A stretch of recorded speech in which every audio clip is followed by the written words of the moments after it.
Recording stopped. Untuk kuliah terakhir besok pertemuan ke-15, sekarang kan masih minggu ke-13. Untuk pertemuan 15, seandainya Anda terjadwal daring gitu, tetap kuliahnya dilaksanakan secara luring ya, karena minggu ke-15 kita akan mengadakan kuis. Minggu ke-15 kita akan mengadakan kuis, jadi kuis saya laksanakan secara luring. Jadi silakan Anda menyesuaikan. Kalau yang belum datang, saya tidak memfasilitasi untuk memberikan kuis secara daring. Saya memfasilitasi untuk pelaksanaan kuis itu secara luring. Itu kita laksanakan pada minggu ke-15. Silakan Anda menyesuaikan. Baik, kita masuk ke materi kita. Recording in progress. Hari ini tentang perpindahan massa satu arah. Saya akan share materi kita. Sudah bisa dilihat ya. Kalau saya pakai PPT ya, nggak pakai file PDF, ternyata slide-nya itu tidak bergerak kalau pakai PPT gitu. Waktu slideshow gitu, ternyata slide-nya tidak bergerak. Jadi mau tidak mau saya menggunakan file PDF supaya Anda bisa membaca kalau saya sudah melakukan perubahan slide ya. Kalau masih pakai PPT ternyata tidak bergerak. Kemarin sudah saya coba, ternyata waktu di kelas D kemarin tidak bergerak, maka saya kembali ke file PDF lagi. Baik, kita mulai saja perpindahan massa satu arah. Untuk problem perpindahan massa itu sering terjadi di peralatan industri kimia ya, misal di reaktor. Di reaktor itu juga ada peristiwa perpindahan massa, karena indikasi dalam suatu sistem itu ada perpindahan massa ketika di dalam sistem ada perubahan massa yang ditandai dengan adanya perubahan konsentrasi. Jadi itu banyak terjadi di peralatan industri kimia, misal reaktor, kemudian alat pelembab, humidifier, kemudian cooling tower, alat-alat ekstraksi, menara destilasi dan lain sebagainya, absorpsi, terus di dryer itu semua ada perpindahan massa. Kalau di reaktor kan jelas ada perpindahan massa. Kenapa ada perpindahan massa? Karena ada perubahan dari reaktan berubah menjadi produk, maka di sana mesti akan ada perubahan massa. Kemudian kalau di cooling tower,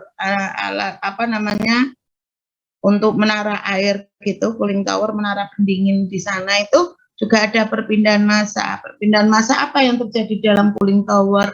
Yaitu uap air. Jadi kan ada di dalam industri kimia, air itu kan sebagai media pendingin itu tidak, setelah digunakan itu tidak dibuang, tetapi akan dimanfaatkan lagi.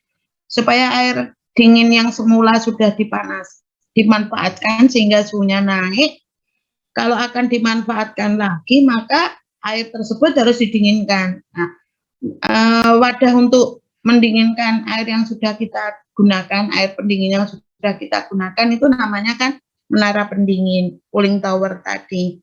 Nah, gimana ya proses pendinginan air di dalam cooling tower kok bisa menjadi dingin? Bisa air yang sudah dimanfaatkan sebagai media pendingin misal dimasukkan ke cooler ya, alat penukar panas gitu, sehingga air pendingin tersebut suhunya naik. Bisa waktu digunakan itu suhunya kan 30 suhu ruangan.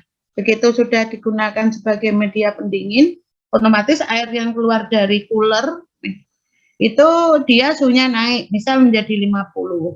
Maka air tersebut kan tidak bisa dimanfaatkan sebagai media pendingin lagi. Supaya bisa dimanfaatkan, maka suhunya harus diturunkan.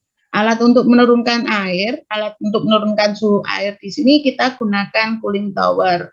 Nah, bagaimana caranya supaya air yang tadi sudah berubah menjadi 50 derajat Celcius, supaya berubah menjadi suhu ruangan lagi? Dengan cara apa? Di cooling tower dikontakkan dengan udara sekeliling. Jadi di dalam cooling tower kan ada fan, dihembuskan udara lewat fan gitu. Nah, apa yang terjadi ketika udara itu sudah dihembuskan ke dalam cooling tower? Maka sebagian air yang ada di permukaan itu akan menguap. Nah, uap air tersebut akan berpindah dari permukaan air berpindah ke dalam udara.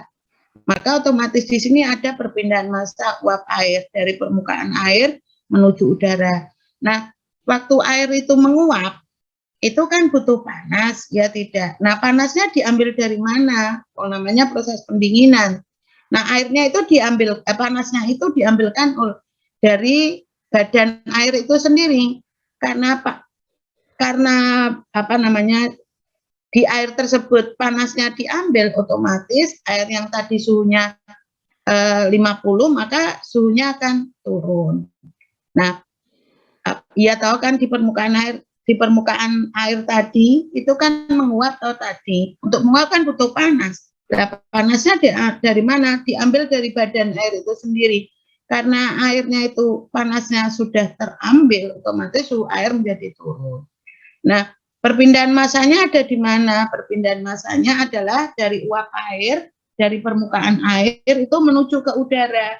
Akibatnya apa? Maka kelembapan udara akan semakin tinggi. Maka indikasi dalam suatu cooling tower, kalau kita merancang cooling tower, bagaimana ya kondisi udara yang keluar dari cooling tower? Pembatasnya adalah bahwa udara yang keluar dari cooling tower itu tidak boleh jenuh kelembabannya. Kenapa tidak boleh jenuh? Supaya apa tadi? Supaya ada perpindahan massa dari permukaan air, uap air ke mana? Ke udara. Kalau dia sudah jenuh, otomatis sudah jenuh dengan uap air, otomatis dia tidak akan ada perpindahan massa lagi. Seperti itu. Kalau untuk peristiwa absorpsi, ya sama aja. Yang akan diserap apa, media penyerapnya apa, gitu. Nah, mestinya akan ada perpindahan massa. Demikian juga ekstraksi, gitu. Kan mesti akan ada solvent yang akan dilarutkan, apa yang akan diekstrak, mesti butuh solvent. Nah, otomatis di solvent tersebut semakin lama akan kaya dengan solut, ya kan? Sehingga di sana akan ada perpindahan massa. Jadi peristiwa perpindahan massa ini banyak terjadi dalam alat-alat di industri kimia, sehingga kita perlu untuk mempelajarinya. Nah, baik. Sekarang untuk tipe perpindahan massa, pada dasarnya untuk perpindahan panas maupun perpindahan momentum itu sama. Kita menggunakan konsep hukum alam, bahwa segala sesuatu itu selalu mengalir dari nilai tinggi ke nilai rendah. Kalau perpindahan panas, ya dari suhu tinggi ke suhu rendah. Kalau perpindahan momentum, dari kecepatan fluida yang tinggi ke kecepatan fluida yang rendah. Maka kalau di perpindahan massa,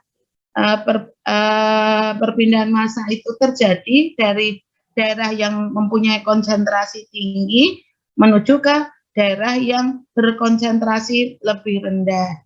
Maka di sana akan ada perpindahan massa. Nah, sekarang perpindahan massa di sini, kalau di dalam perpindahan panas, gaya dorongnya adalah beda suhu. Kalau di perpindahan momentum, driving force atau gaya dorong dari perpindahan momentum adalah beda kecepatan. Maka kalau di dalam perpindahan massa, driving force atau gaya dorong perpindahan massa itu adalah karena adanya perbedaan konsentrasi. Nah, perpindahan massa itu dapat terjadi karena dua hal, yaitu perpindahan massa secara difusi dan perpindahan massa secara konveksi. Jadi perpindahan massa itu bisa terjadi dengan dua cara, yaitu perpindahan massa difusi dan perpindahan massa konveksi. Bedanya apa antara difusi dan konveksi gitu ya. Nah, kalau untuk difusi sama ya, difusi dan konveksi itu sama, disebabkan karena adanya beda konsentrasi, tapi caranya yang berbeda. Untuk difusi di sini itu adalah perpindahan massa bisa dengan dua cara, yaitu difusi molekuler dan difusi olakan. Jadi untuk difusi di sini adalah perpindahan massa yang disebabkan karena dua hal, yaitu beda konsentrasi. tapi dia bisa terjadi karena dua hal, yaitu difusi molekuler dan difusi olakan. Kalau difusi molekuler, itu yang bergerak adalah perpindahan massa yang disebabkan oleh adanya gerakan molekul. Molekul-molekulnya bergerak. Pak, ini biasanya terjadi apa? Kalau difusi molekuler itu terjadi pada fluida yang diam atau dalam aliran fluida yang laminer. Jadi difusi molekuler itu disebabkan perpindahan massa yang terjadi karena adanya gerakan dari molekul-molekulnya.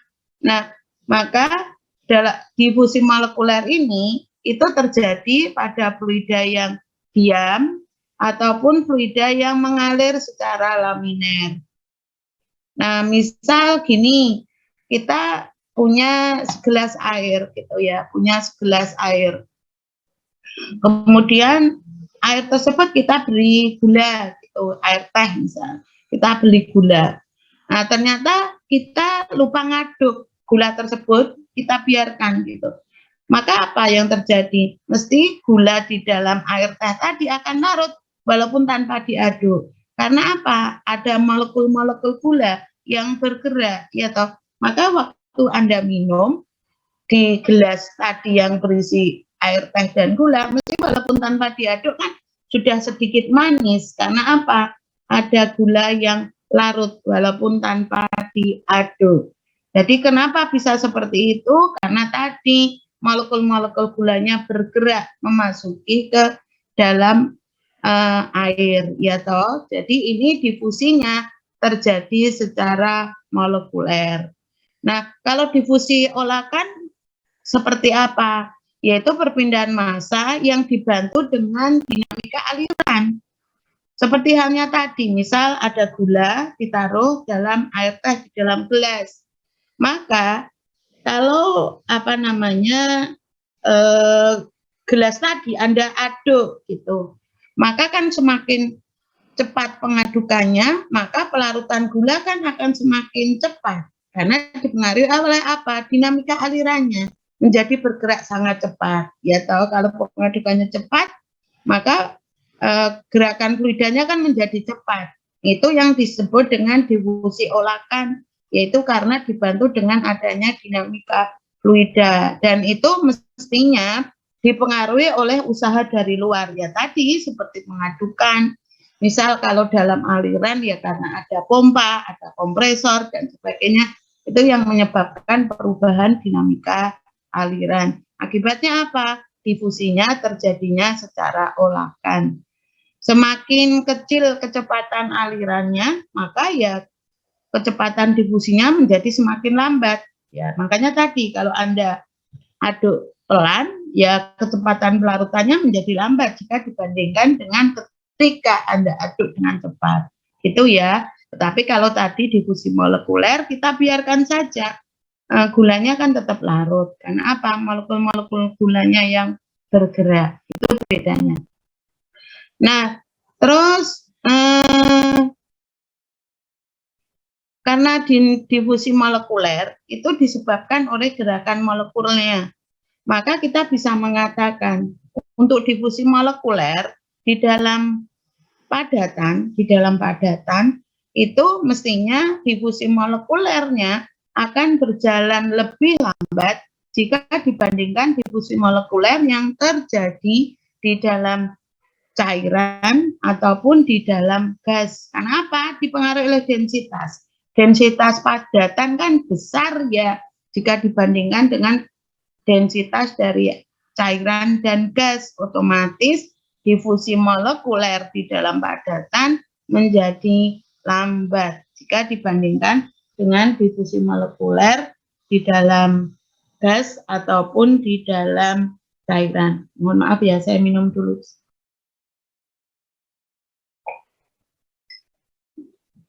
Nah, sekarang untuk konveksi, tadi difusi kan bisa dilaksanakan karena dua hal, yaitu difusi dan perpindahan massa bisa dilaksanakan karena dua hal, dengan dua cara, yaitu difusi dan konveksi. Nah, kalau tadi, Kalau konveksi itu perpindahan massa dari suatu permukaan fluida yang bergerak atau juga disebut dengan perpindahan massa antar fasa karena adanya aliran. Karena adanya aliran fluida, maka perpindahan massanya dapat terjadi secara konveksi. Kalau tadi yang untuk difusi molekuler dan difusi olakan pada dasarnya adalah molekul-molekulnya yang bergerak. Kalau molekuler itu kita diamkan saja, tetapi kalau difusi olakan kita pengaruhi dengan usaha dari luar sehingga menyebabkan adanya dinamika aliran. Tapi kalau konveksi itu disebabkan karena fluidanya mengalir, fluidanya itu bergerak.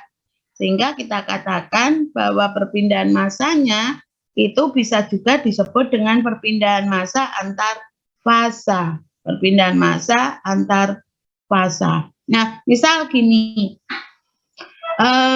ada permukaan padatan gitu ya. Padatannya ini bisa larut dalam padatan ini bisa larut dalam suatu solvent tertentu.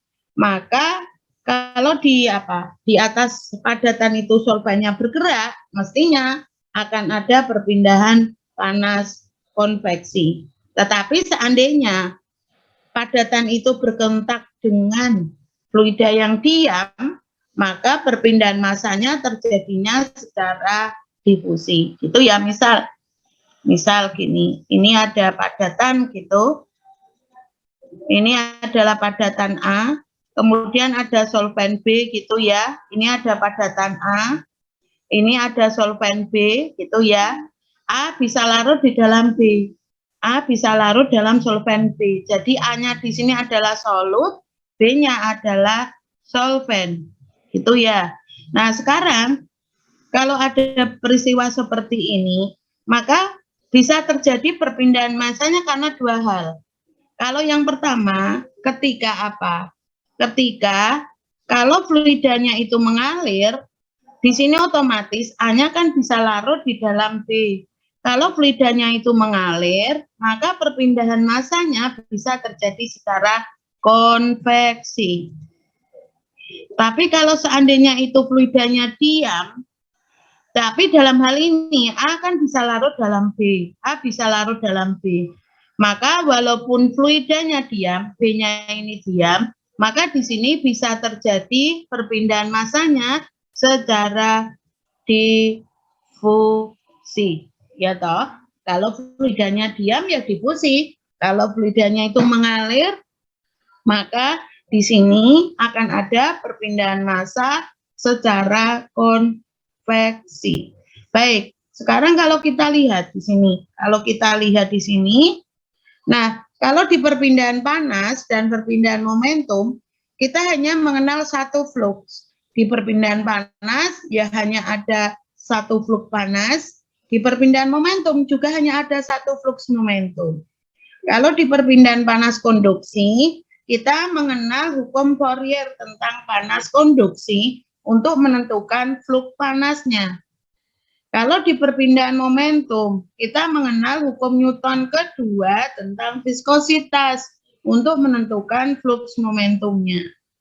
Tetapi, kalau di perpindahan massa, flux momentumnya nanti ada dua, yaitu ada flux difusi dan ada flux konveksi.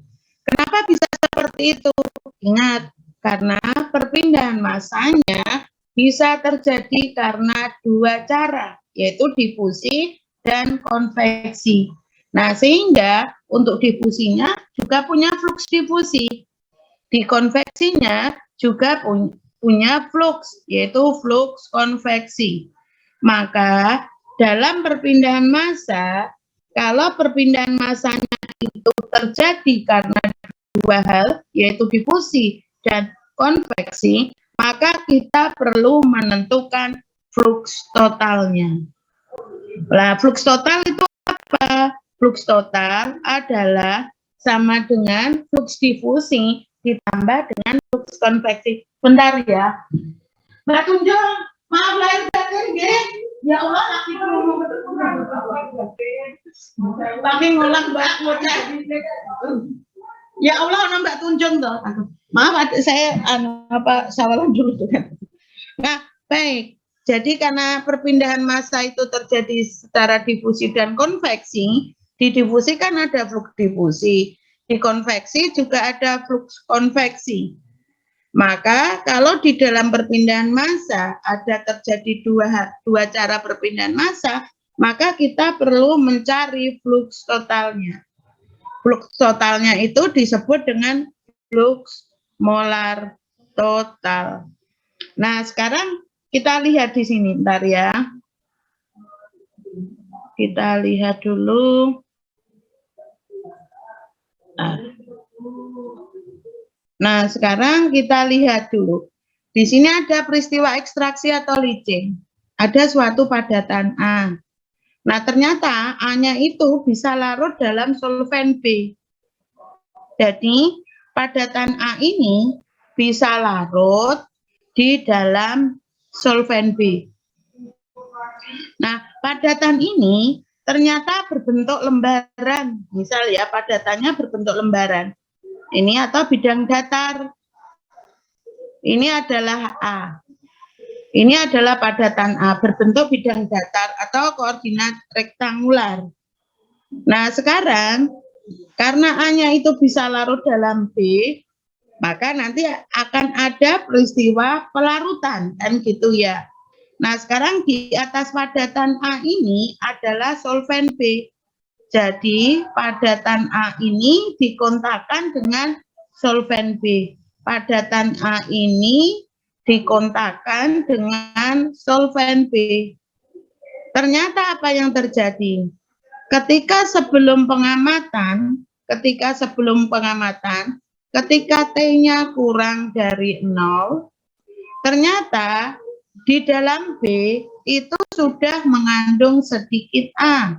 Jadi ternyata di dalam solvent B itu ternyata sudah mengandung sedikit A. Dengan konsentrasi berapa? Ca2. Nah, jadi ketika sebelum pengamatan di dalam solvent B ini sudah mengandung A. Sebesar berapa? Sebesar Ca2. Jadi konsentrasi A di dalam solvent B ketika sebelum pengamatan itu adalah sebesar Ca2. Nah, ketika mulai dilakukan pengamatan, ketika T-nya sama dengan 0, ya toh. Ketika T-nya sama dengan 0, ketika mulai dilakukan pengamatan, apa yang terjadi? Ingat ya, A ini bisa larut ke dalam B. A ini bisa larut ke dalam B. Nah, ketika mulai dilakukan pengamatan, ketika T-nya sama dengan 0, maka apa yang terjadi? Maka konsentrasi A di permukaan padatan itu akan berubah. Saya ulangi lagi, ketika mulai dilakukan pengamatan, maka konsentrasi A di permukaan padatan ini akan berubah. Taruhlah di permukaan padatan itu kita nyatakan dengan X sama dengan 0.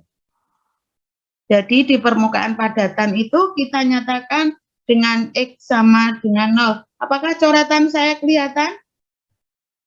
Apakah coretan saya kelihatan? Kelihatan. Mohon responnya. Kelihatan, Bu. Oke, baik. Maka kita bisa mengatakan di permukaan padatan konsentrasi A-nya itu akan berubah.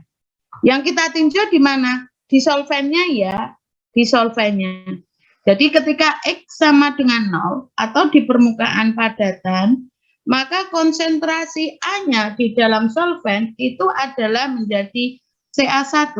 Ca1 ini. Jadi ketika mulai dilakukan pengamatan, konsentrasi A di permukaan padatan, ingat ya, konsentrasi A di sini kita meninjaunya di cairan. Itu langsung berubah menjadi sebesar Ca1. Nah, Ca1 ini apa? ternyata CA1 ini adalah sama dengan kemampuan melarutnya A ke dalam B. Maka kalau daya larutnya A di dalam B itu besar, maka CA1 ya besar. Tapi kalau kemampuan larutnya kecil, maka CA1-nya juga kecil. Jadi dalam kasus ini CA1 adalah sama dengan kelarutan A di dalam B.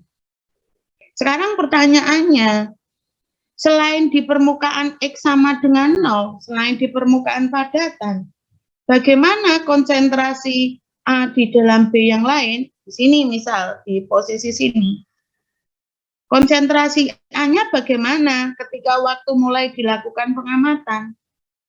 Ternyata ketika mulai dilakukan pengamatan, untuk posisi X lebih besar dari 0, konsentrasinya A ya masih CA2. Belum berubah. Jadi yang berubah adalah konsentrasi A di permukaan padatan.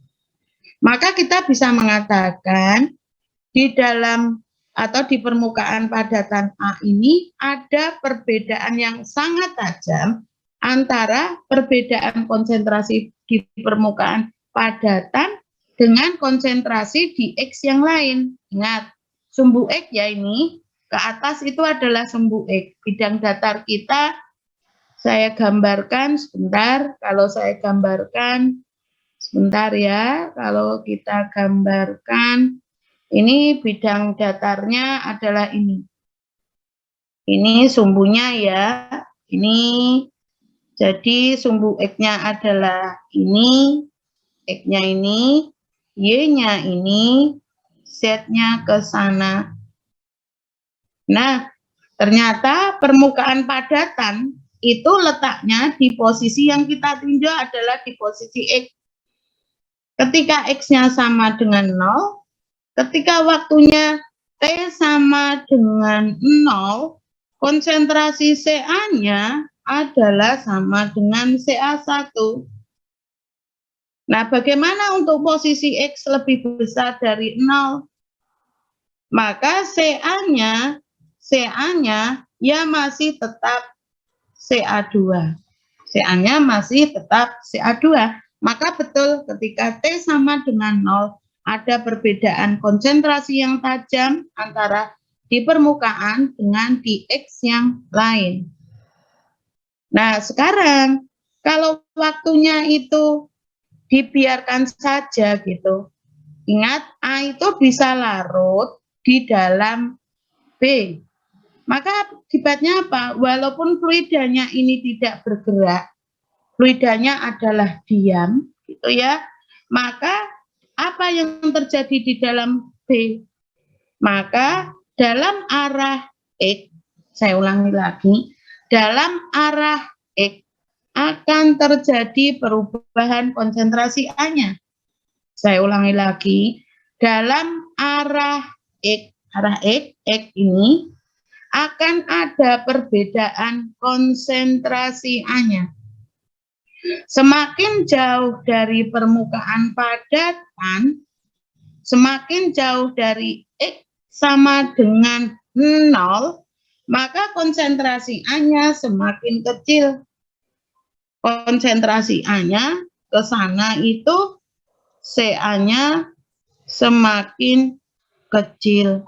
Konsentrasi A-nya semakin kecil, semakin jauh dari permukaan padatan, konsentrasi A-nya semakin kecil. Akibatnya apa? Ternyata di posisi X, kalau saya gambarkan, di posisi X ya ini permukaan padatan, akan ada perbedaan konsentrasi. Sampai batas mana? Sampai batas ini. Ini X sama dengan 0. Ini X sama dengan LX. Jadi antara X sama dengan 0, tolong diperhatikan, sampai X sama dengan LX akan ada perbedaan konsentrasi. Nah, sekarang pertanyaannya, Kalau di atas X sama dengan LX, berapa konsentrasi A-nya? Ternyata di atas X lebih besar dari LX, konsentrasi A-nya yang tetap Ca2.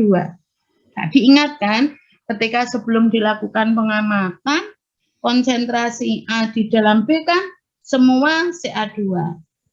Tetapi ketika mulai dilakukan pengamatan, di dalam arah X itu akan terjadi perubahan konsentrasi. Ternyata perubahan konsentrasinya hanya sampai di posisi X sama dengan LX. Ini di posisi ini.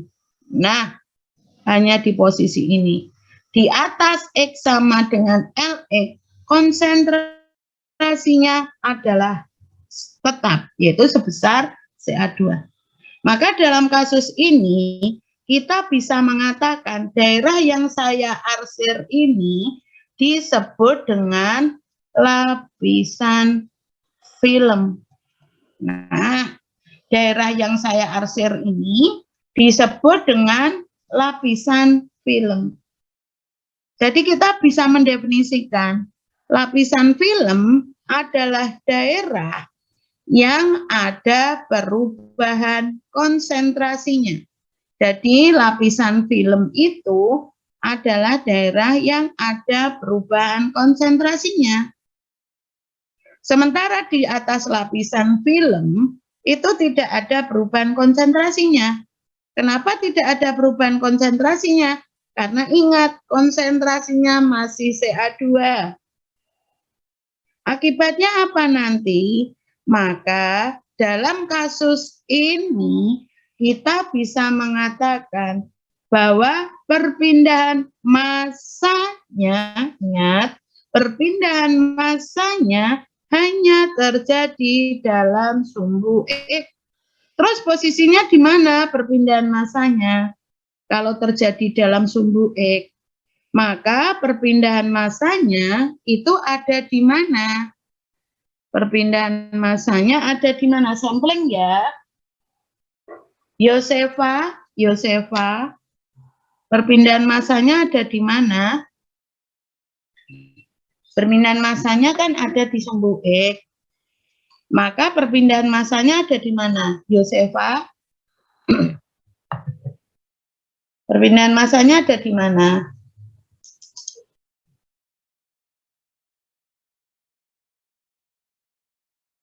Karena perpindahan massa itu menjadi dasar perancangan nanti ya. Saat Anda menyusun skripsi, kalau nggak paham perpindahan massa, kacau. Maka dalam kasus ini perpindahan massanya ada di mana? Kan di X. Tapi di mana? Syarat perpindahan massa itu terjadi kalau ada apa, Yosefa? Halo Yosefa, apakah kamu bisa ngomong? Ayo, keluarkan suaramu. Saya sudah melihat wajahmu. Ayo ngomong. Dua patah kata. Mikmu tidak bermasalah toh?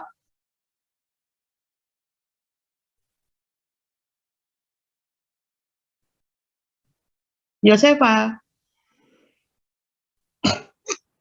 Syarat ada perpindahan massa itu apa, Yos? Mohon maaf ya, saya minum.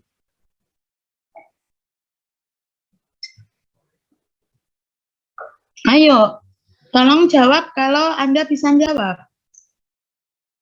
Syarat adanya perpindahan massa apa, Yos? Anda belum bersuara sama sekali loh.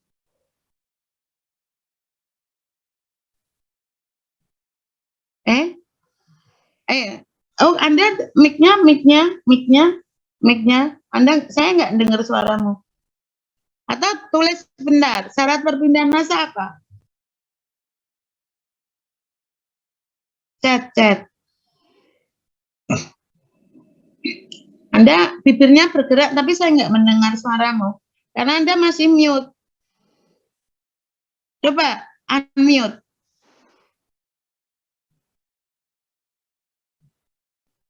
Coba unmute. unmute. Halo Yosefa, apakah kamu bisa dengar suara saya? Ya. Apa? Anda itu masih posisi mute. Coba unmute.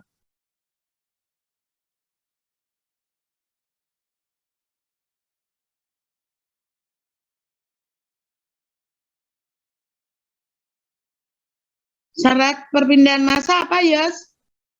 Perbedaan konsentrasi bukan, Bu? Nah, betul 100. Kamu pintar. Di syaratnya adalah perbedaan konsentrasi. Dalam kasus ini, perpindahan massanya kan terjadi dalam sumbu X. Tapi dia ada di posisi mana ya? Ada perpindahan massanya nanti. Ada di mana, Yos?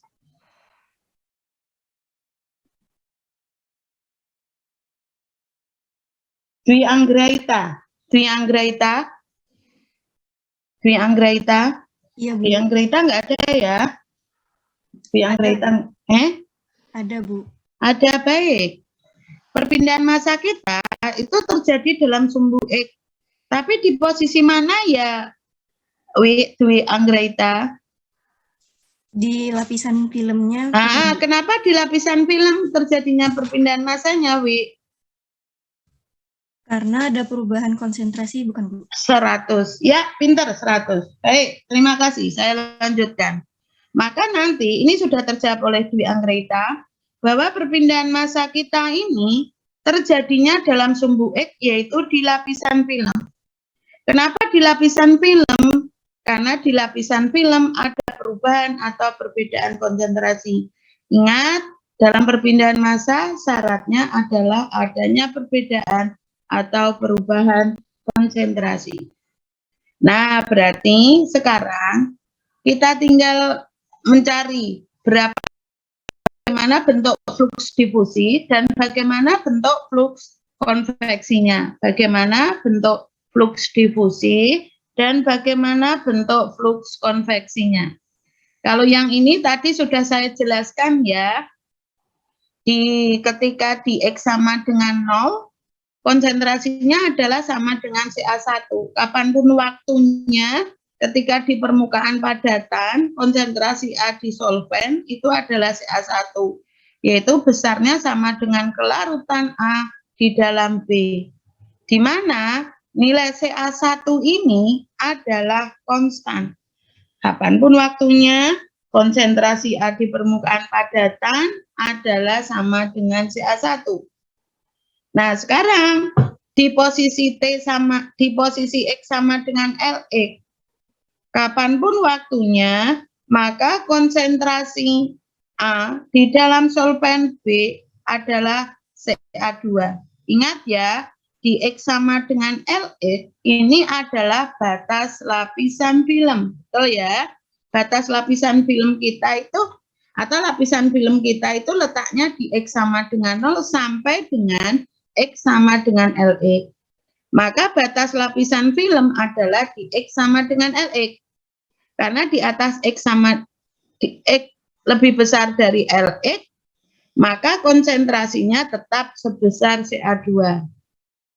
Nah, ternyata Ca2 tadi sudah kita jelaskan bahwa Ca2 adalah bernilai tetap atau konstan. Nah, sekarang saya ulangi lagi, kapanpun waktunya, ketika di X sama dengan 0, konsentrasi A di solvent adalah Ca1. Kapanpun waktunya, konsentrasi A di solvent B di X sama dengan Lx atau di batas lapisan film, konsentrasinya adalah Ca2. Baik Ca1 dan Ca2 adalah konstanta. Sekarang, ketika ini sudah saya jelaskan tadi, ketika T sama dengan 0, maka permukaan padatan itu kan karena berkontak dengan B, maka konsentrasi A di permukaan padatan itu adalah sama dengan Ca1 atau sama dengan kelarutan A di dalam B. Sehingga ketika waktu mulai dilakukan pengamatan, ketika T-nya sama dengan 0, maka ada perbedaan konsentrasi yang tajam antara X sama dengan 0 dengan X yang lain. Karena ada perbedaan CA1 dan CA2. Nah, ketika waktu pengamatannya ditambah, ketika waktu pengamatannya sebesar T1, maka apa yang terjadi? Karena tadi fluidanya adalah diam, maka perpindahan massanya terjadi secara difusi. Ya toh? Akibatnya apa? Ketika waktu pengamatannya itu sebesar T1, maka A-nya sudah mendifusi ke dalam B. Akibatnya apa? Tadi pada di posisi misal saya buat gini ya, bentar saya buat di sini, ini X sama dengan 0, X sama dengan 0. Ini ketika T sama dengan 0, itu konsentrasinya CA1. Ketika waktu pengamatannya pada waktu T1, maka A-nya melarutnya, mendifusinya itu sampai di X1. Ini di X1. Ketika waktu pengamatannya itu kita tambah T2 gitu. Kita tambah, maka A-nya itu mendifusinya sampai X2. Akibatnya apa? Di sini kita bisa mengatakan bahwa semakin lama waktu, maka mendifusinya semakin jauh. Tetapi tidak mungkin melebihi dari batas film. Batas perpindahan massanya ya hanya sampai X sama dengan Lx. Tidak sampai X lebih besar dari Lx. Nah, kalau waktu pengamatannya dilakukan yang sangat lama, maka apa yang terjadi? Maka kondisi steady itu tercapai. Kondisi steady-nya itu tercapai. Akibatnya apa pada kondisi steady? Maka profil konsentrasinya adalah linier. Kenapa linier? Karena CA-nya itu hanya sebagai fungsi posisi saja, bukan sebagai fungsi waktu. Nah, sekarang kalau kita lihat, kita gambarkan,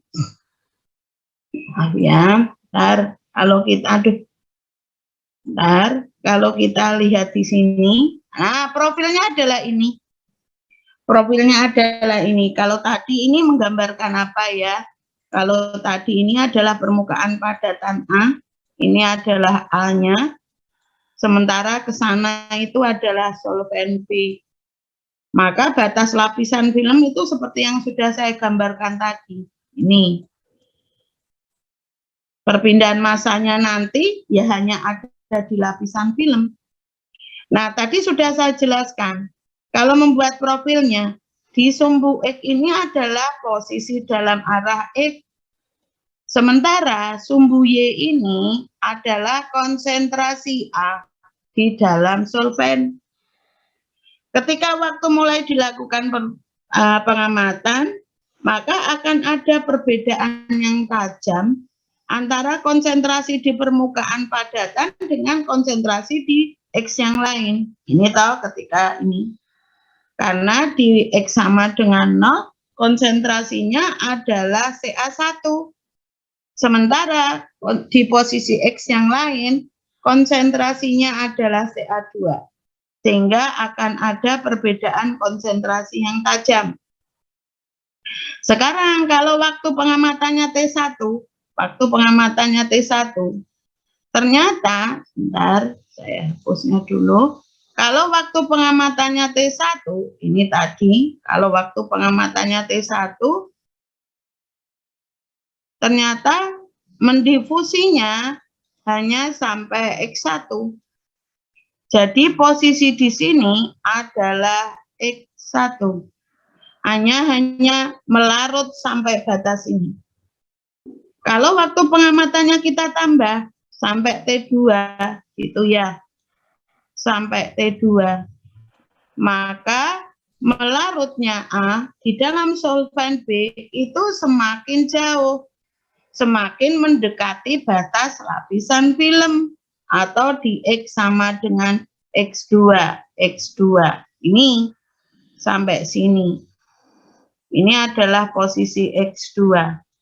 Kalau waktunya sangat lama, tak terhingga, maka ternyata kondisi steady itu akan tercapai. Nah, kondisi steady-nya profilnya adalah linier. Ini ketika waktunya adalah tak terhingga, sehingga CA adalah sebagai fungsi X saja.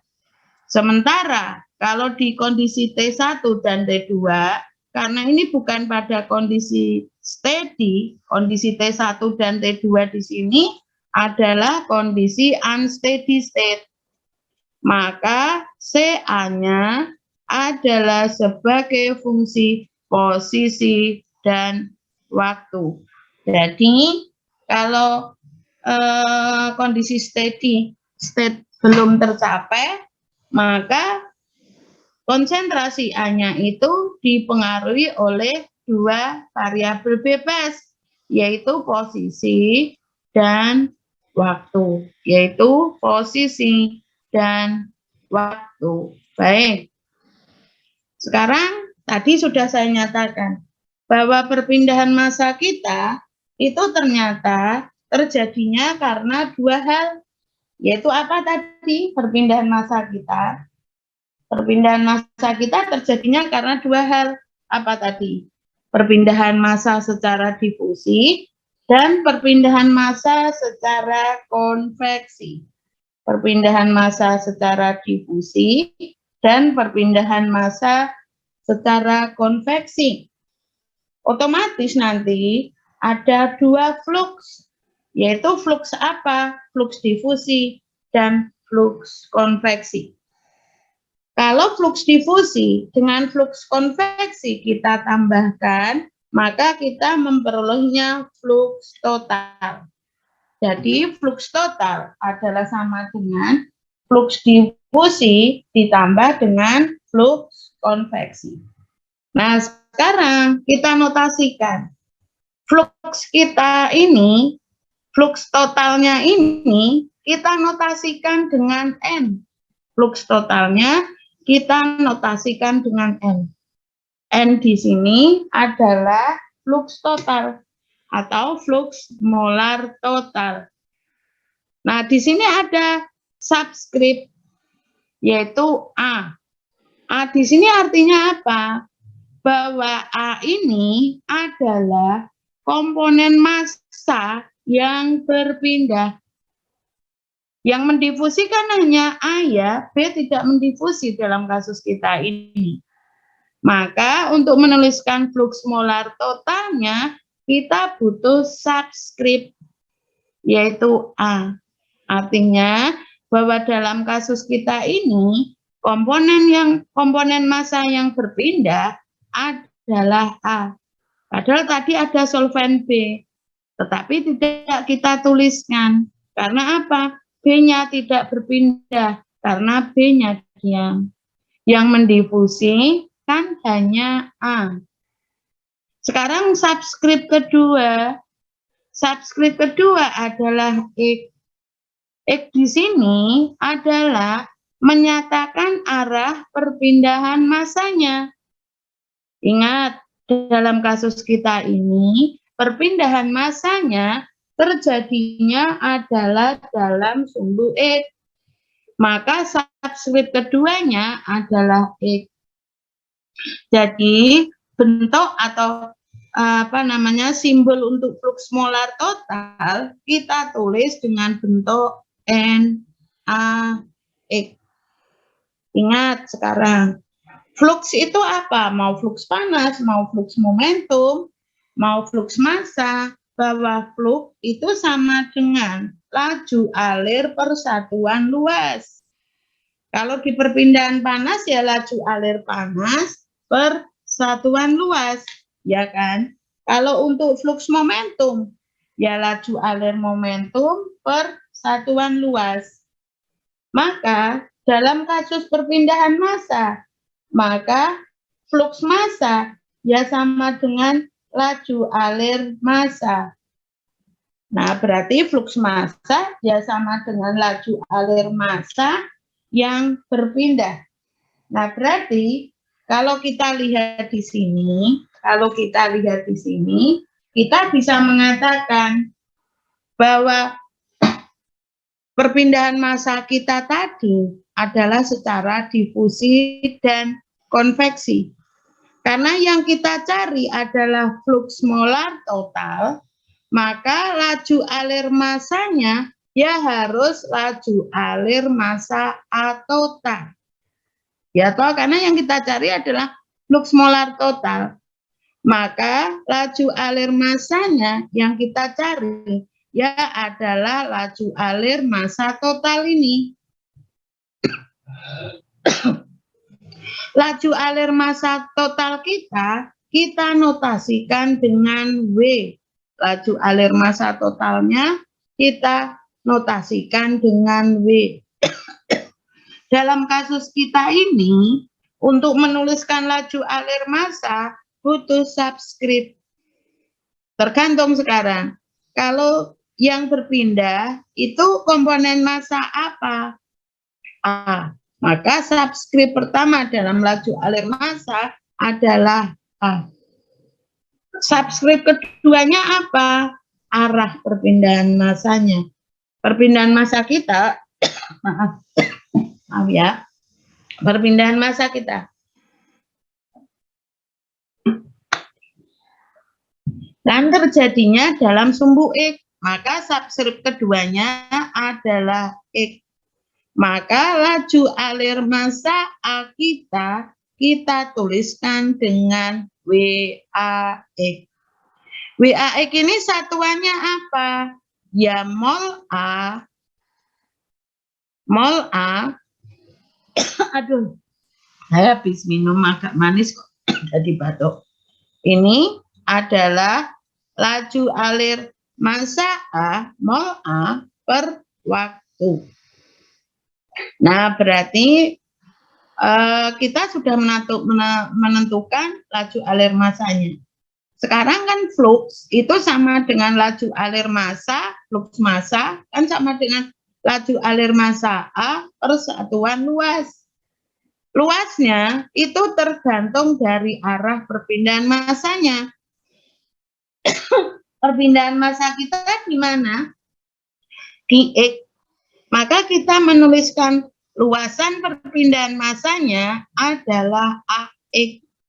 AX itu apa? AX adalah luasan di mana perpindahan massanya terjadi. AX juga merupakan luasan yang tegak lurus dengan sumbu X. Jadi AX adalah luasan di mana perpindahan massa itu terjadi.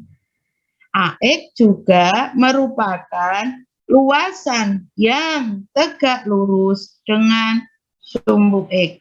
Nah, sekarang perpindahan massa di sini, ya toh tadi sudah saya sebutkan, perpindahan massa kita itu dapat terjadi secara difusi dan konveksi. Maka flux molar total merupakan hasil penjumlahan ya toh dari flux difusi ditambah dengan flux konveksi. Jadi flux molar total adalah sama dengan flux difusi ditambah dengan flux konveksi. Baik, sekarang akan kita notasikan yang flux konveksinya dulu. Flux konveksinya, ingat laju alir, flux massa kan sama dengan laju alir massa per satuan luas. Flux ya toh, flux yaitu kan sama dengan laju alir per luas. Nah, sekarang kalau yang kita tinjau adalah flux konveksi. Flux konveksi. Ya sama dengan apa? Laju alir perpindahan massa secara konveksi dibagi dengan luas. Ingat, perpindahan massa kita terjadinya kan dalam arah X. Maka luasannya adalah AX.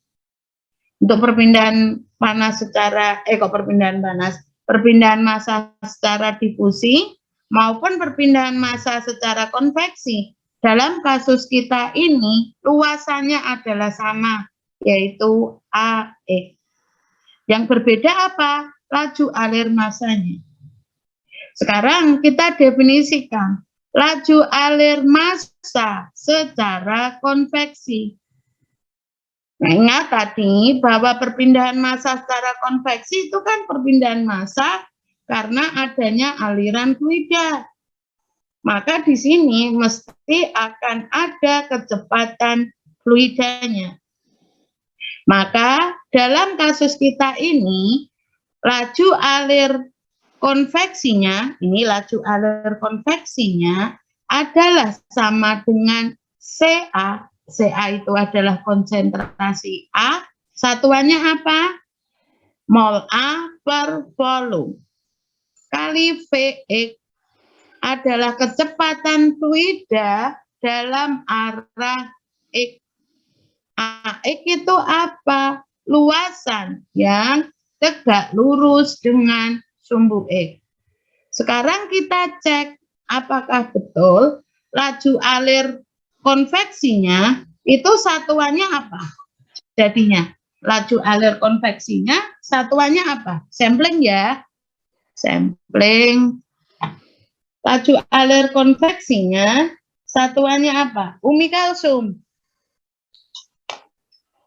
Laju alir konveksinya, laju alir massa secara konveksi itu satuannya apa? Umi kalsum? Nggak ada. Coret ya. Coret. Ferdian Dwirahman. Ferdian Dwirahman. Iya, Bu. Yo, oke. Laju alir massa secara konveksi satuannya apa?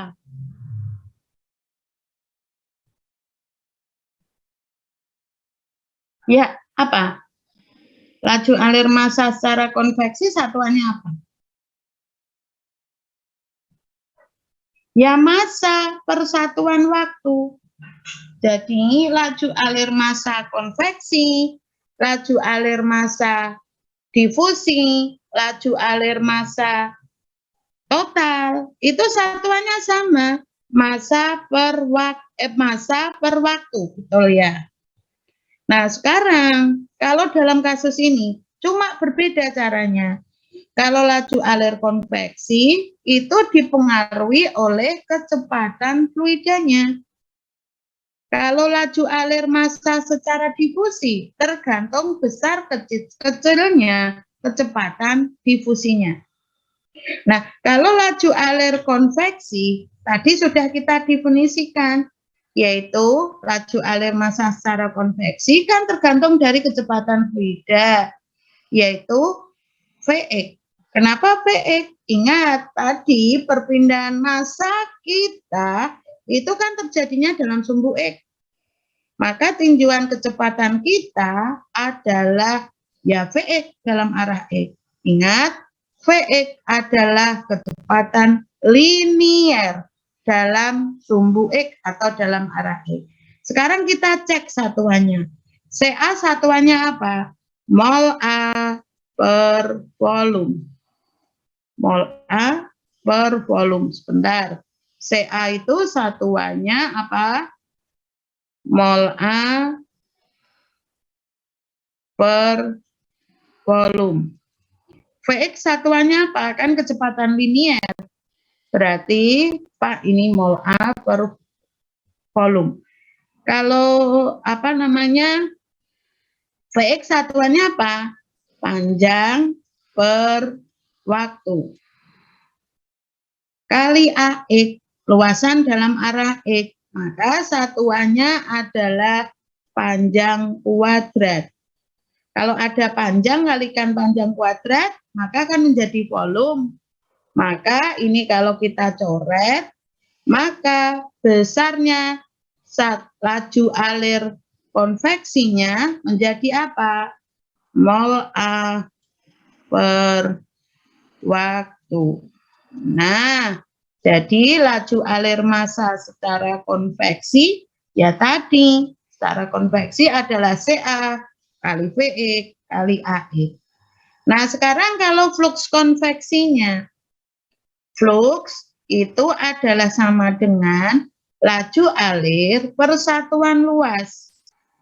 Flux itu sama dengan laju alir per satuan luas per A.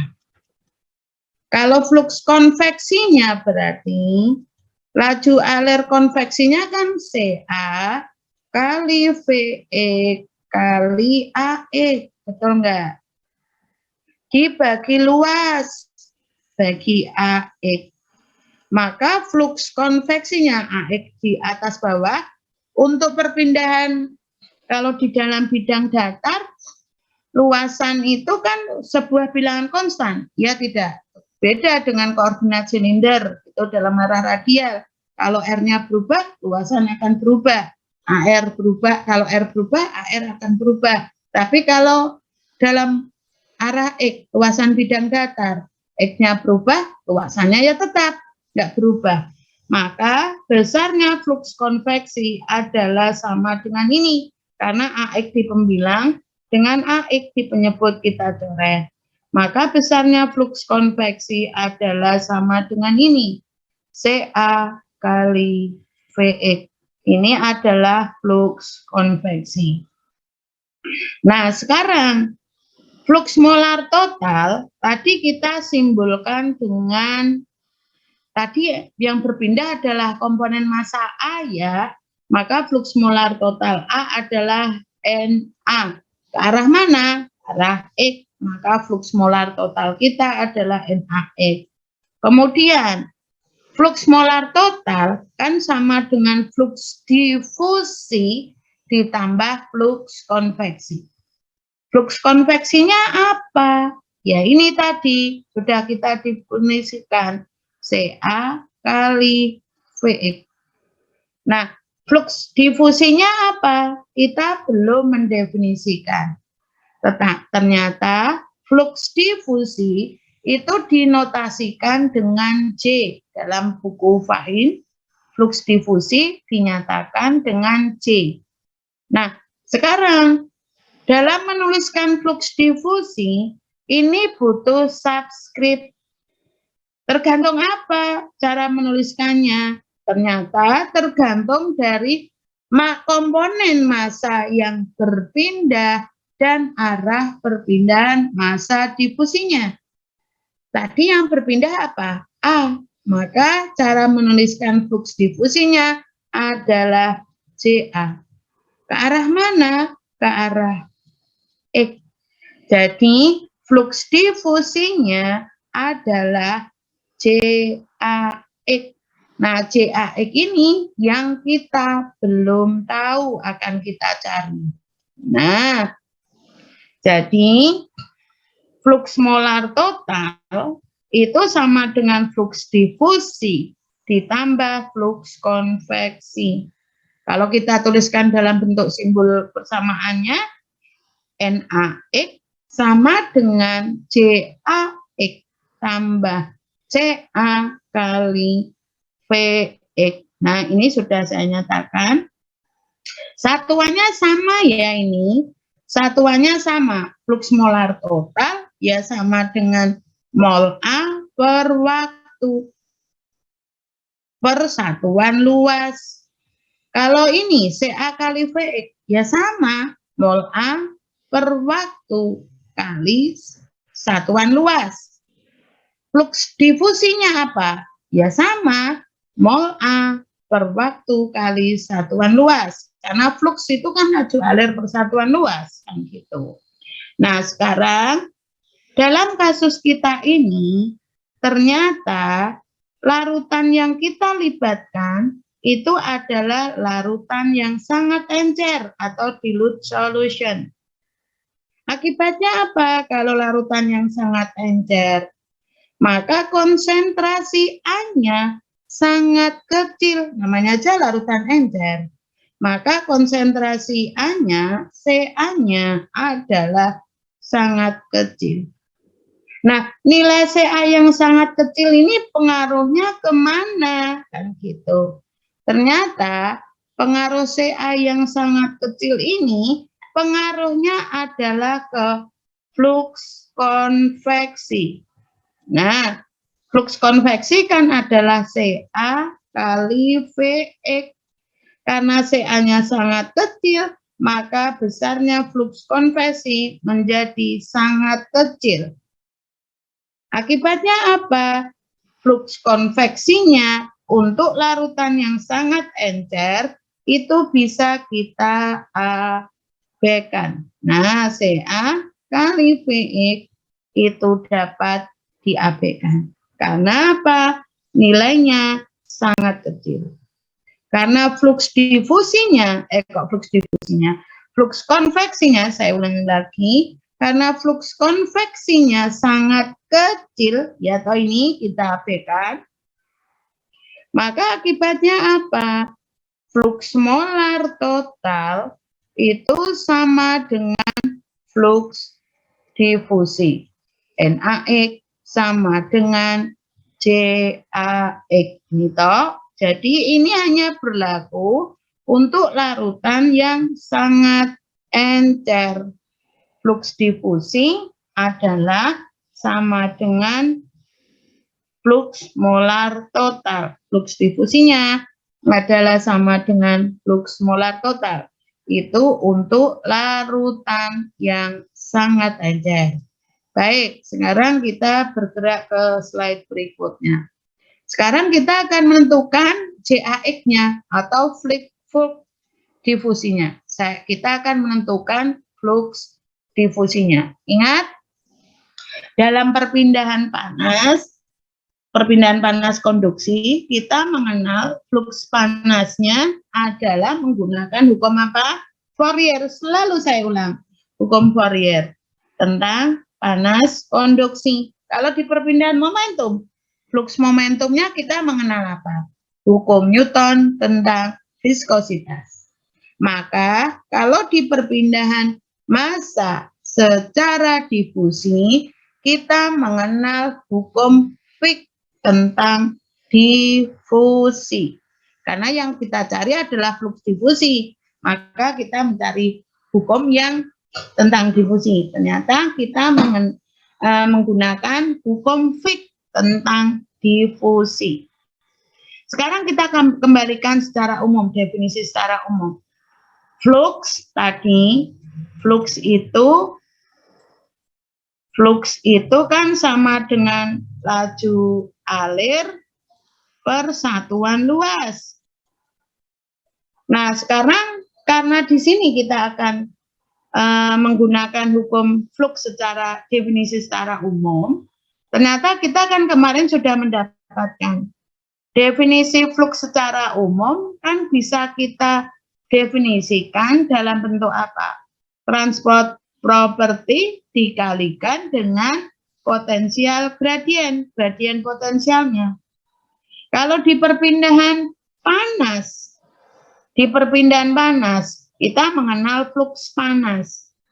Maka sifat perpindahannya apa? Besar kecilnya flux panas itu dipengaruhi oleh apa? Tergantung ini, transport property, sifat perpindahannya, maka dipengaruhi oleh apa? Untuk panas konduksi. Sampling ya. Ferdian Dwi Rahman tadi sudah belum Ferdian Dwi Rahman? Ya Bu, tadi sudah dipanggil Bu. Oke, kalau sifat perpindahan untuk panas konduksi apa Ferdian? Ini transport property, lipat yang ngomongnya ya. Oke. Kalau untuk sifat perpindahan ini transport propertinya, ya toh. Untuk panas konduksi dipengaruhi apa? Flux panas itu besar ketika apa? Masih ingat? Kalau flux panas kan untuk panas konduksi kita menggunakan hukum Fourier. Hukum Fouriernya itu apa toh? Flux panas itu apa? Flux panas difusi itu apa? Ferdian. Bentuk persamaan flux panas difusi itu apa, Ferdian? Bentuk persamaannya kan hukumnya tadi kita menggunakan hukum Fourier tentang panas konduksi. Kalau bentuk persamaannya bagaimana, Ferdian? Apa? Flux panas flux panas konduksi. Apa, Ferdian?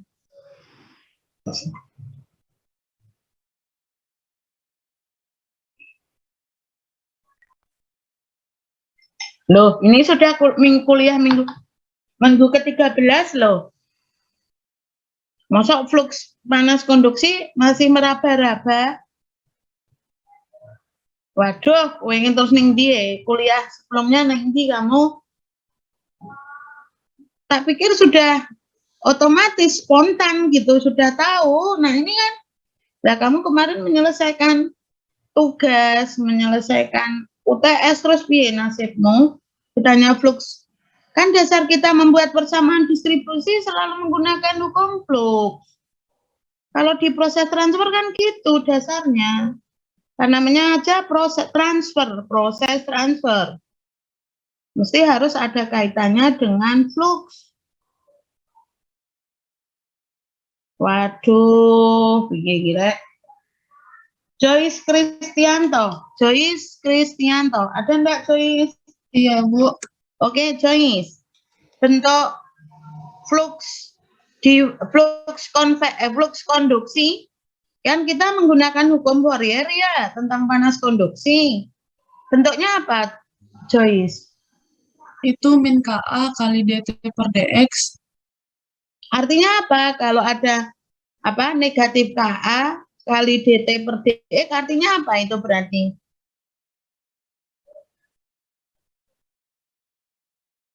Artinya apa? Berarti kalau ada simbol Anda tadi nyebutkan saya manut dengan apa yang Anda simbolkan ya.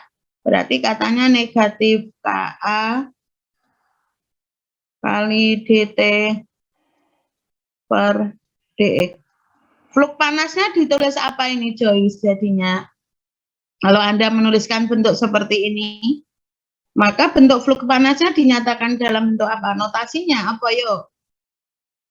Notasi flux panas konduksi dinyatakan dengan Anda sudah menyebutkan negatif KA dt per dx. Maka notasi flux panas itu dinyatakan dengan apa? Q kecil. Ini butuh subscript. Subscriptnya apa, Joyce?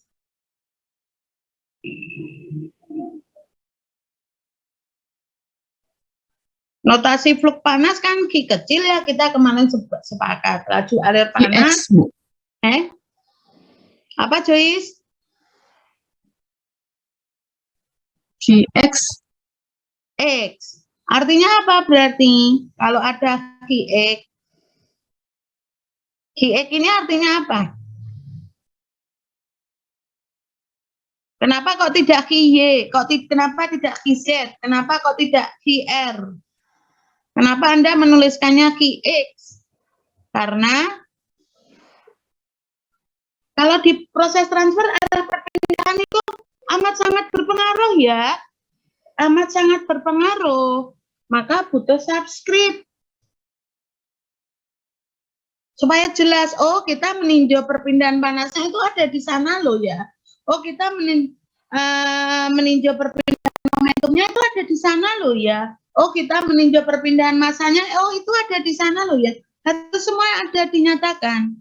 Di posisi di mana kan gitu. Lah sekarang tidak tahu QX maksudnya apa, berarti ya piye. Kuliah sudah minggu ke-13.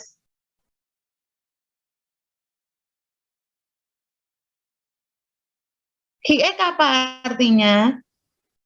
Joyce. Kamu tak tunggu dulu loh, bener loh. Joyce.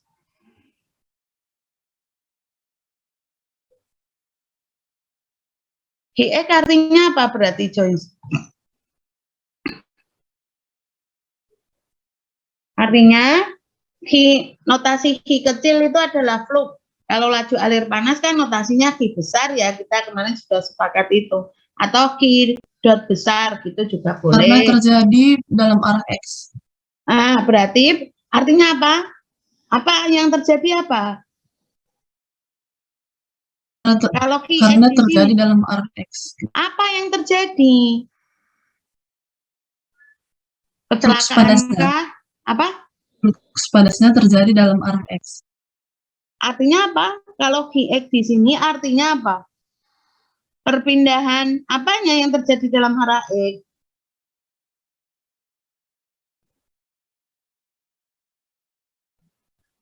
Apa? Ya perpindahan panasnya. Berarti kalau QX di sini artinya bahwa perpindahan panas kita ya terjadi dalam sumbu X. Nah sekarang ternyata Anda mendefinisikan ini QX sama dengan negatif KA kali DT per DX. KA di sini maksudnya apa, Joyce?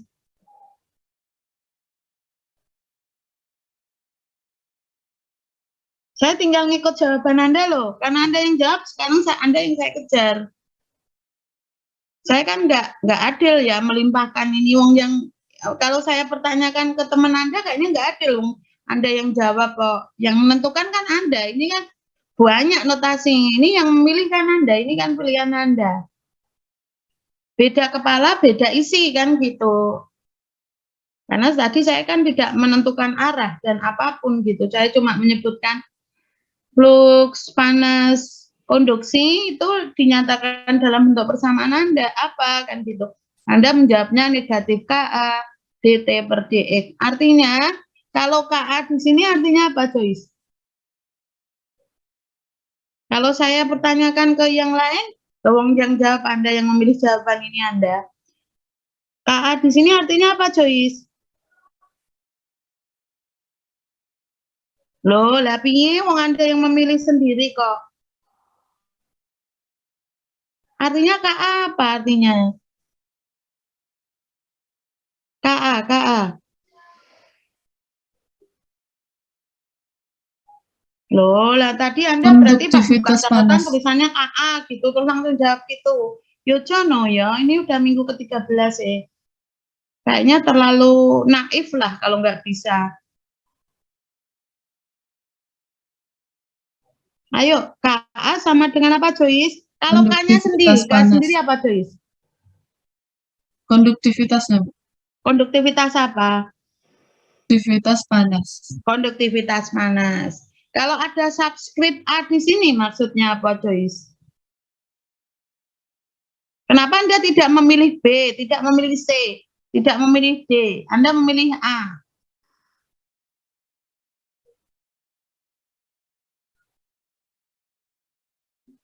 Apa? Saya nanti sampai ke belakang akan sampling terus loh ya. Karena ini kuliah menjelang terakhir. Kayaknya kalau Anda nggak dapat apa-apa dalam kuliah ini kayaknya aneh lah.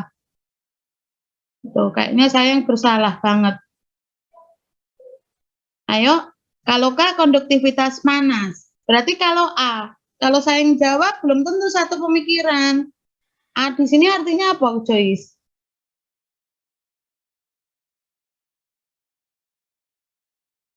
Kalau konduksi kan biasanya materialnya berbentuk apa?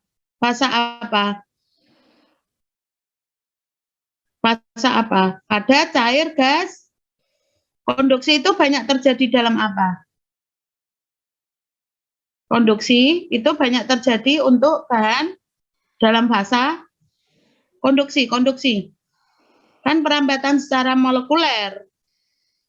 Ini kan sebenarnya konduksi itu analog dengan difusi, sama-sama sering terjadi dalam padatan. Berarti K di sini adalah konduktivitas panas padatan. A-nya apa berarti?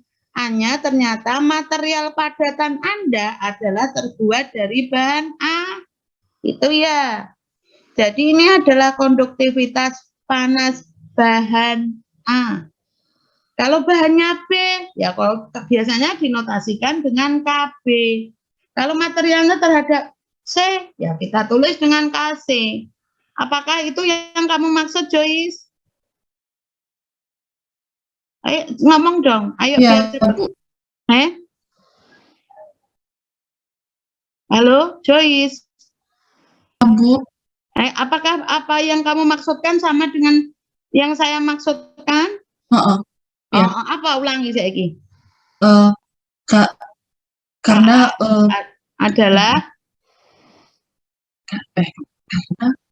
KA adalah konduktivitas. KA adalah konduktivitas terhadap bidang A. Kalau tadi terhadap bidang B, maka di Kok bidang A, bidang B piye to ya? Kok ana bidang? Iya.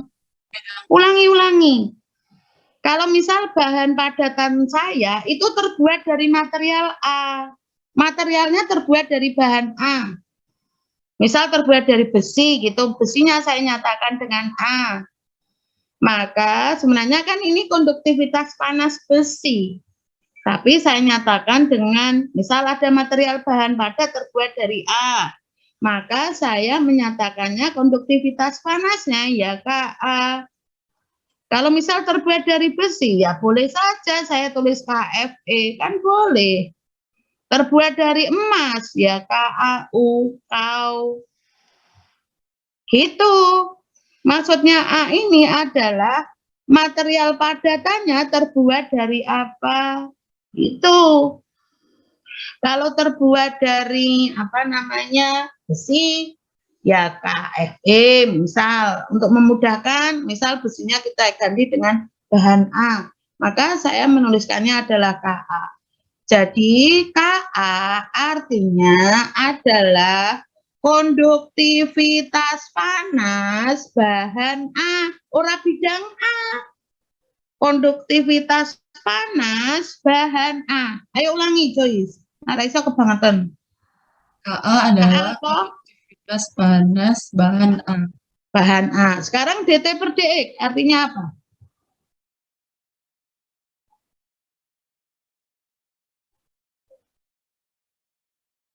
DT per DX artinya apa?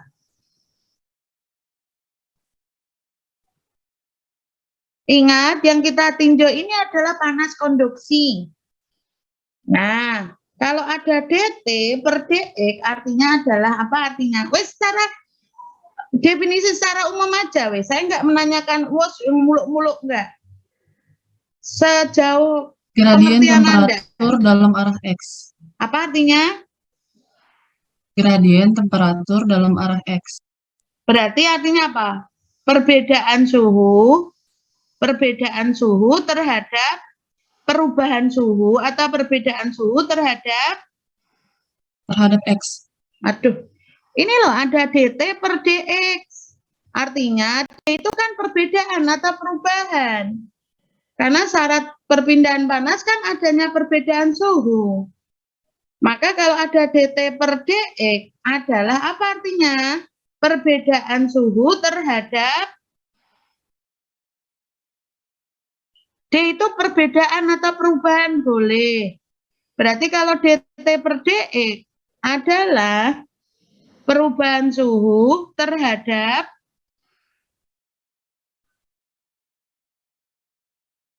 waduh kan setiap saya menjelaskan di perpindahan panas kayaknya menjelaskannya sampai berbui-bui ya.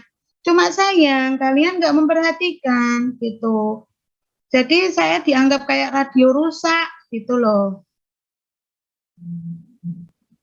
Masa sekarang pertemuan ke-13 mendefinisikan gini nggak bisa. Berarti DT per DX adalah perubahan suhu terhadap Perubahan apa? Perubahan atau perbedaan suhu terhadap perubahan ya, terhadap perubahan posisi. Terhadap perubahan posisi dalam arah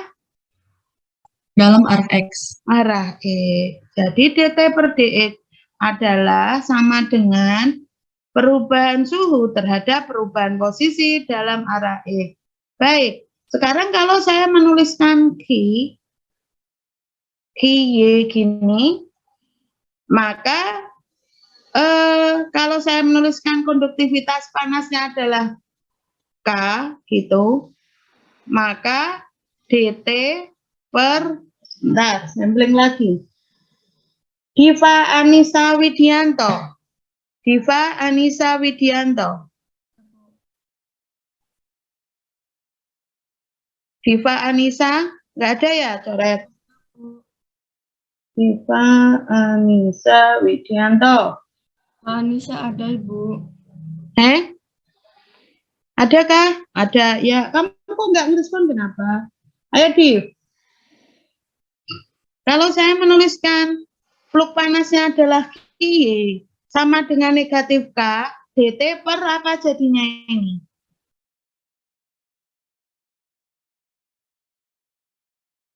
DT per QY sama dengan negatif K, DT per DY.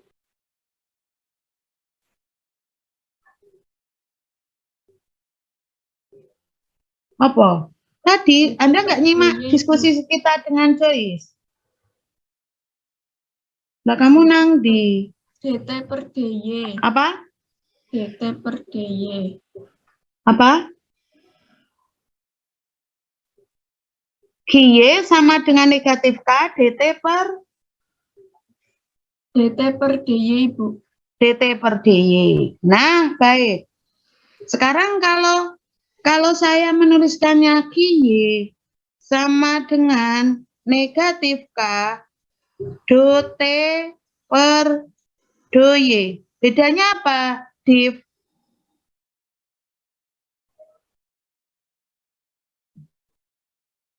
Gak apa-apa ya, nanti kita berikutnya nggak apa-apa daripada nggak tahu sama sekali. Ini sudah minggu ke-13. Karena Anda kalau ditawari kuliah, senangnya asinkronus, tapi ra gelem maca. Dan nggak mau tanya kalau nggak paham, gitu loh. Itu yang membuat saya sedih. Wis ra gelem maca, ora gelem takon. Bedanya QY sama dengan negatif K, DT per DY. Dengan QY sama dengan negatif K, do T per do Y. Bedanya apa, Div? Ini sama atau berbeda, Div? Beda, Ibu. Bedanya apa, yo?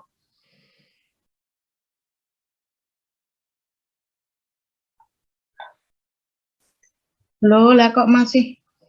Aduh, ya Allah. Bener loh ya, saya sedih banget loh. Terus kuliah proses transfer yang Anda pahami apa?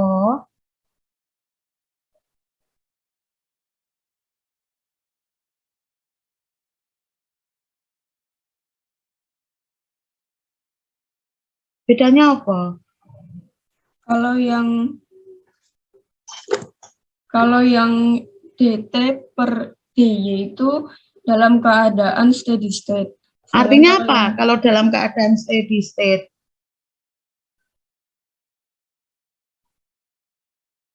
Kalau dalam keadaan steady state, maka persamaan distribusi kita itu apa? Bentuknya. Kalau kondisinya steady state, maka persamaan distribusi kita apa?